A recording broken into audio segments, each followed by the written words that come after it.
तो चलो क्लास 12 आज हम प्रोबेबिलिटी की लास्ट एक्सरसाइज, जिसमें ये पूरी एक्सरसाइज आपकी बायस थियरम पर बेस्ड है और ये एक्सरसाइज मेरी एकदम फेवरेट भी है। पता है क्यों?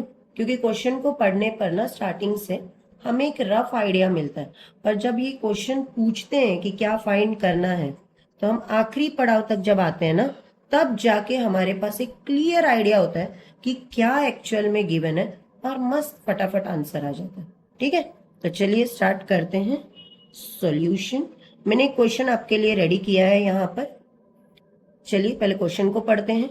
An insurance company insured 2000 scooter drivers. ठीक है, सेम टाइम लिख के लीजिए कि 2000 स्कूटर ड्राइवर्स को एक इंश्योरेंस कंपनी है जो इनका इंश्योरेंस बनाती है। ठीक है, 4000 कार ड्राइवर्स हैं जिनका इंश्योरेंस इस कंपनी ने बनाया है। आप सबको पता है इंश्योरेंस बनते हैं। 6000 ट्रक ड्राइवर्स हैं जिनका इस कंपनी ने इंश्योरेंस बनाया है। The probability of an accident are 0.01, 0.03 and 0.15 respectively. तो इसका मतलब है कि आपका इंश्योरेंस बन गया है और आप स्कूटर ड्राइवर है और एक्सीडेंट हुआ है। एक स्कूटर ड्राइवर होकर उसके एक्सीडेंट की प्रोबेबिलिटी क्या है? तो वो है 0.01। ठीक है, हमने क्वेश्चन को पढ़ा और एज इट इज इंफॉर्मेशन को यहाँ पर लिख कर लिया है। तो एक कार ड्राइवर का एक्सीडेंट का प्रोबेबिलिटी क्या है? That is 0.03। एक ट्रक ड्राइवर के एक्सीडेंट की प्रोबेबिलिटी क्या है?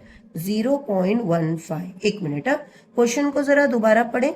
The probability of accidents are, okay okay okay. तो ये जरूरी नहीं है कि ये स्कूटर ड्राइवर का इंश्योरेंस है या कुछ है, पर यहाँ पर जो एक स्टेटमेंट है इसमें इन्होंने कहा है कि स्कूटर ड्राइवर के एक्सीडेंट की प्रोबेबिलिटी क्या है। ठीक है, फिलहाल तो मैं खुद एक स्कूटर ड्राइवर होकर एक्सीडेंट करके ही बैठी हूँ और फिर वीडियो बना रही हूँ। क्या ही कहें। चलिए, तो क्वेश्चन को अब लास्ट हम आ गए हैं। यहां से आगे अब ये पूरा हमारे सामने क्लियर आइडिया हो जाएगा कि एक्चुअल में what information is being provided. So one of the insured person meet with an accident. ठीक है, यानी बायस में ना इसके पहले के जो दो एक्सरसाइज हैं जिसमें आपने कंडीशनल प्रोबेबिलिटी पढ़ा, तो उसमें स्लैश के बाद जो भी लिखते हैं वो एक प्रोवाइडेड इंफॉर्मेशन रहती है। जैसे कि यहाँ पर one of the insured person meets with an accident, तो insured person meets with an accident. ठीक है, यानी कि एक इंश्योर्ड पर्सन है और उसका एक्सीडेंट हो चुका है, ये बात आपको पता है। नाउ सवाल ये है कि what is the probability that he is a scooter driver. तो उसके स्कूटर ड्राइवर होने की क्या प्रोबेबिलिटी है, ये आपको पता करना है।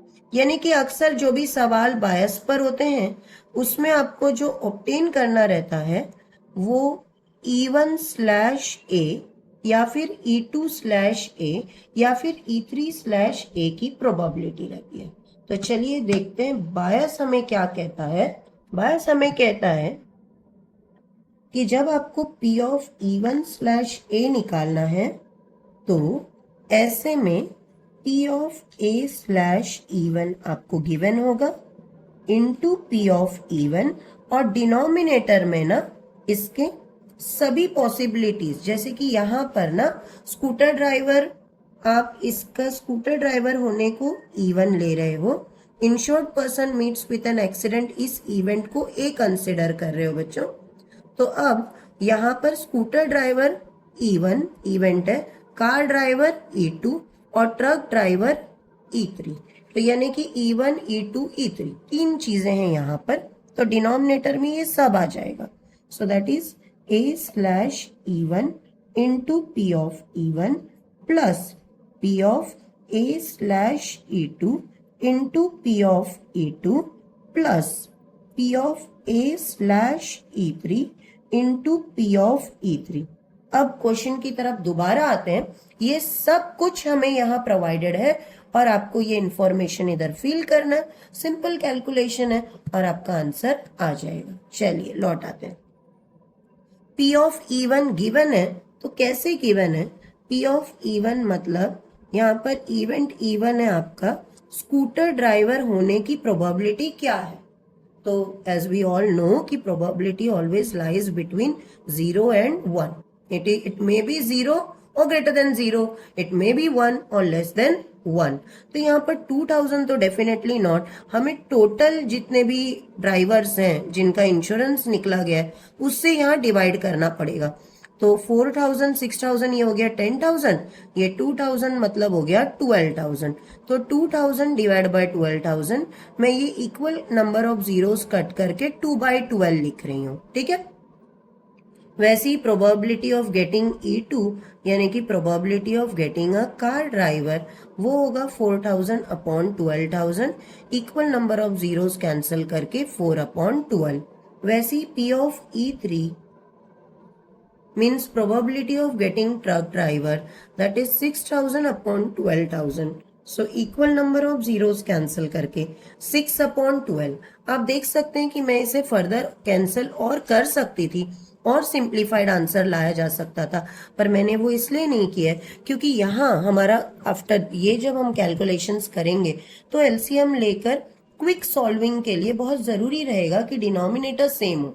तो इसीलिए मैंने यहाँ आप देखेंगे इसे और फर्दर कैंसिल करके सिंप्लीफाई नहीं किया है। चलिए P ऑफ A/E1 गिवन है, इसका मतलब जरा रीड करके देखिए आप। P ऑफ A/E1 मतलब A मतलब insured person meets with an accident, या और आपको पता है ऑलरेडी, क्योंकि यहाँ देखिए /E1 है तो स्लैश के बाद जो भी रहता है वो ऑलरेडी आपको पता है, यानी कि आपको पता है कि वो स्कूटर ड्राइवर है और उसका एक्सीडेंट हुआ है, तो उसकी प्रोबेबिलिटी क्या होगी? तो यही इंफॉर्मेशन तो हमें गिवन थी 0.01। आप चाहें तो इसे फ्रैक्शन में लिखिए, that is 1/100। probability that a person meets with an accident and you know that it is a car driver is P of A/E2, जो भी हमें given था, that is 3/100। probability that a person meets with an accident and it is given that the person is a truck driver, वो probability भी हमें given थी, that is 15/100। तो अब ये सारी इंफॉर्मेशन आपने देखा, क्वेश्चन जब हमने शुरुआत में पढ़ा था तो हमें जो भी इंफॉर्मेशन मिली हमने लिख के ले ली, पर जब हमने आखिरी पड़ाव में क्वेश्चन को देखा कि हमें क्या फाइंड करना है, तो हमें देखते ही देखते इन सभी का प्रॉपर पता चला कि एक्चुअल में ये गिवन क्या है। अब वैल्यूज यहाँ पर हम डाल देते हैं। P ऑफ A/E1 है अपना 1/100, P ऑफ E1 है 2/12, तो ये एज इट इज यहाँ पर है फर्स्ट टर्म आपका 1/100 into 2/12, plus P of A/E2 है 3/100 इंटू P ऑफ E2 है 4/12, प्लस P ऑफ A/E3 है आपका 15/100 इंटू 6/12। ये वैल्यूज डाल दी हैं। अब आप ऊपर देखेंगे आपके न्यूमरेटर में तो 1200 एलसीएम है, 1 2 2, और डिनोमिनेटर में अगर आप देखें तो यहाँ पर भी 1200, यहाँ पर भी 1200, यहाँ पर भी 1200। जब डिनोमिनेटर सेम है सबका तो एक बार लिखते हैं 1200 और numerator as it is add कर देते हैं, 1 2 2 प्लस 4 3 12 प्लस 15 6 90। 1200 आप कैंसिल आउट कर दीजिए, 2 डिवाइड बाय इन सबको ऐड किया तो आता है 104, और अब अगर इसे फर्दर कैंसिल करो तो आपका फाइनल आंसर आ चुका है 1/52। एक्चुअली ऐसा आंसर देखकर हम थोड़ा सा आइडिया आ ही जाता है कि हम 101% मतलब राइट होने के चांसेस बढ़ जाते हैं, क्योंकि न्यूमरेटर डिनोमिनेटर से आपका छोटा ही होना चाहिए। तो yes, this can be the probability of any event, and definitely जो हमने कैलकुलेशन किए हैं वो भी सिंप्लीफाइड फॉर्म में किए हैं। आपको समझ में आ गया होगा, ठीक है। समझ में आने के लिए आप इसे खुद से भी प्रैक्टिस जरूर करें और वीडियो को दोबारा देखें, या हो सकता है एक ही बार में समझ में भी आ जाए। ऐसे ही अनेकों सवाल का प्रैक्टिस करके अपने आप को इसमें माहिर बनाएं। दैट्स ऑल बच्चों, हैव अ गुड डे।